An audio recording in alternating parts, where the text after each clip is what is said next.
नायरन जब डिलीवरी करने गया तो उसने अचानक देखा कि उसके वो माता पिता जो हर दिन सफाई कर्मचारी बनकर रहते थे असल में वही अरबपति थे जिनका स्वागत करने के लिए मैनेजर खुद बाहर खड़ा था। मैनेजर ने जैसे ही आदमी के हाथ में महंगी रेड वाइन की पूरी पेटी देखी वह गलती से नीचे गिरकर टूट गई। गुस्से में मैनेजर तुरंत आगे बढ़ा और उसे जोर से लात मार दी। तुझे पता है ये शराब कितनी महंगी है? ये तो फ्रांस से आई है। आज हमारे छोटे मालिक की यूनिवर्सिटी में एडमिशन की पार्टी है। लेकिन आदमी के कानों में मैनेजर की एक भी बात नहीं जा रही थी। वह सिर्फ अपने माता पिता और छोटे भाई को देख रहा था जो आलीशान कपड़ों में किसी शाही परिवार जैसे लग रहे थे। उसे लगा जैसे वह सपना देख रहा हो। तभी उसे समझ आया कि उसके माता पिता ने पूरे 18 साल तक उससे गरीबी का नाटक किया था। उन्हें तो बस हाथ हिलाना होता और वे अपने गोद लिए बेटे को करोड़ों की यॉट गिफ्ट कर देते। लेकिन अपने सगे बेटे के सामने वे हमेशा पुराने फीके पड़ चुके सफाई कर्मचारियों वाले कपड़े पहनते थे। हर दिन काम से लौटकर जो खाना वे बेटे के लिए लाते थे वह असल में कुत्तों का बचा हुआ खाना होता था, क्योंकि वे हमेशा बेटे को गरीबी में पालना चाहिए वाली सोच पर विश्वास करते थे। उन्हें बिल्कुल अंदाजा नहीं था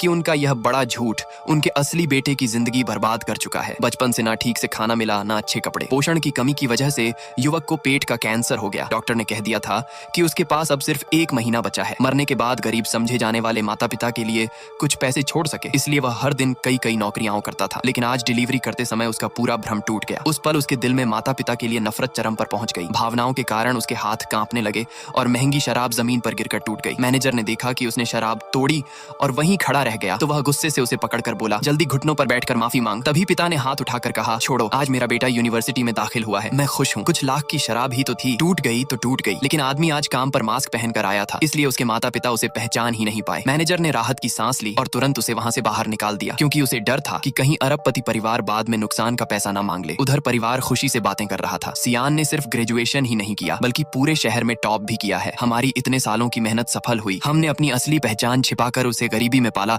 अच्छे संस्कार दिए। पिता मुस्कुराकर बोले, चलो अभी एक गर्मियों की छुट्टी और उसकी परीक्षा लेते हैं। नया सेशन शुरू होने पर उसे बड़ा सरप्राइज देंगे। उन्हें जरा भी अंदाजा नहीं था कि उनका असली बेटा अब मौत के बेहद करीब पहुंच चुका है। रात को घर लौटने के बाद भी वे हमेशा की तरह सफाई कर्मचारियों वाले कपड़े पहनकर आए। साथ में बाहर से बचा हुआ खाना पैक करवा कर लाए और बेटे के सामने रख दिया। लेकिन इस बार युवक उन बचे हुए खाने को घूरता रहा। फिर धीरे से बोला, माँ, पापा, आप लोग खुद ये खाना क्यों नहीं खाते? माँ को उसकी हालत में कुछ अजीब नहीं लगा। वह मुस्कुराकर बोली, पगले, हमें क्या फर्क पड़ता है? घर में जो भी अच्छा होता है वो पहले तुम्हारे लिए ही होता है। फिर उसने अलमारी से बेहद सस्ते जूते निकाले और हंसते हुए कहा, ये तुम्हारे लिए गिफ्ट है, तुमने प्रांत में टॉप किया है ना। युवक ने बिना किसी भाव के जूते ले लिए। कुछ देर चुप रहने के बाद उसने पहली बार अपने माता पिता से पैसे मांगे। माँ, पापा, मैं बीमार हूँ, मुझे इलाज के लिए कुछ पैसे चाहिए। ये पहली बार था जब उसने उनसे मदद मांगी थी। लेकिन उसकी बात पूरी भी नहीं हुई थी कि तभी गोद लिया बेटा कमरे से बाहर आया और झूठ बोलना शुरू कर दिया। मैंने पहले ही देखा था, ये बाहर कुछ गलत लोगों के साथ घूम रहा था। सेकंड पार्ट के लिए लाइक, सब्सक्राइब